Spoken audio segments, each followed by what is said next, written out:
Kita berjumpa di topik 7, minggu 7, sesi 11, Management and Organizational Structure. Ada 5 subtopik kali ini yang akan kita pelajari, dimulai dari yang pertama. Bagian dalam bisnis plan ini harus singkat dan langsung pada inti permasalahan. Materi yang ditekankan seperti resume dari karyawan kunci harus dicantumkan dalam lampiran. Tim manajemen. Tim manajemen ini terdiri dari para pendiri dan personil manajemen kunci. Nyatakan nama para pendiri, banyaknya karyawan, celah utama yang ada, seberapa cepat perusahaan akan menambah personil. Personil tim manajemen, sediakan profil singkat setiap anggota tim manajemen dimulai dari pendiri perusahaan yang memuat informasi seperti jabatan dari posisi, tugas dan tanggung jawab dari setiap posisi, kesuksesan yang pernah dicapai, dan latar belakang pendidikannya. Kepemilikan tim manajemen dan kompensasi. Ungkapkan struktur kepemilikan dari perusahaan dan kompensasi dari setiap anggota tim manajemen. Sajikan dalam bentuk format tabel sehingga mudah dibaca. Buat daftar setiap pemilik dan persentase kepemilikan setiap anggota terhadap perusahaan berdasarkan kompensasinya. Dewan direksi.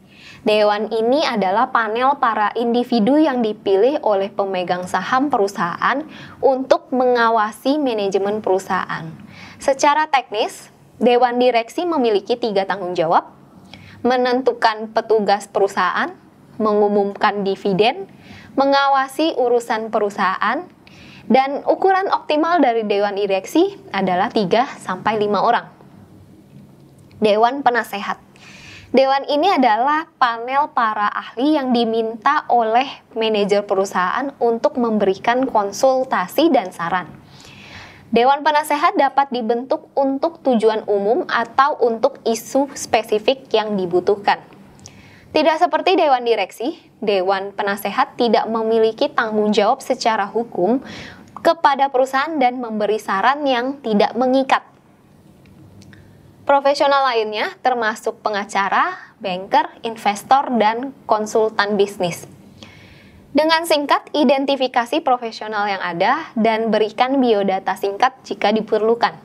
Tujuannya adalah tidak hanya mengungkap dengan siapa bekerja, namun juga memastikan pembaca rencana bisnis bahwa perusahaan mendapatkan saran yang berkualitas. Yang terakhir, struktur perusahaan.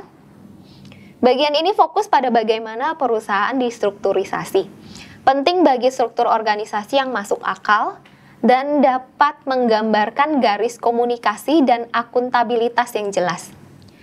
Cara yang paling efektif untuk mengilustrasikan bagaimana perusahaan distrukturisasi adalah dengan bagan organisasi. Sebagai grafik yang mempresentasikan bagaimana otoritas dan tanggung jawab didistribusikan dalam perusahaan. Demikian overview untuk topik 7, Management and Organizational Structure. Sampai jumpa di topik berikutnya. Terima kasih.